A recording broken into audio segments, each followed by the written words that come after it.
William Whalen here for GetMoreSports.com, and the controversy surrounding Ben Simmons is nothing new for a guy coming into the season ranked as the number one high school player in the country. So many people crowning him the number one pick in the NBA draft. This happened just a year ago with Jahlil Okafor and the scrutiny that he was under at Duke. Ultimately, as the year went on, people are looking at Karl-Anthony Towns at Kentucky and asking, well, why isn't Towns the number one pick? Well, he's much more athletic. He's got a higher ceiling, blah, blah, blah. In the end, Karl-Anthony Towns is the number one pick in the NBA draft, and he goes on to have a vastly superior rookie season in the NBA.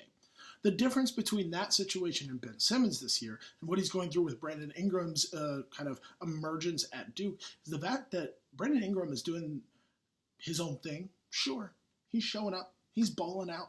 He's been spectacular last month.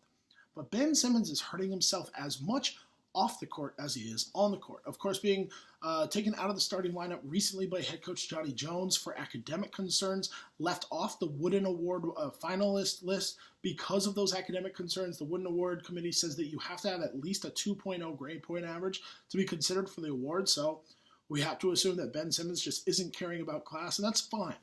We're not judging him. You're a one and done. You're there to play basketball. You're there to focus on your career. We hear you. We're not judging you for that. But there will be questions about his overall maturity and dedication from NBA scouts and NBA front offices.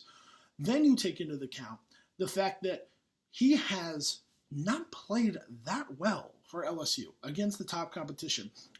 You read the full article, you can see some tweets from one of my favorite NBA scouts over at Draft Express about his competitive fire or the lack thereof, his comments about Tyler Ulis after the game when they lose to Kentucky. There's a lot of maturity issues right now with Ben Simmons, and that is not what you want coming down the season where you're going to miss the NCAA tournament as a guy vying for the number one overall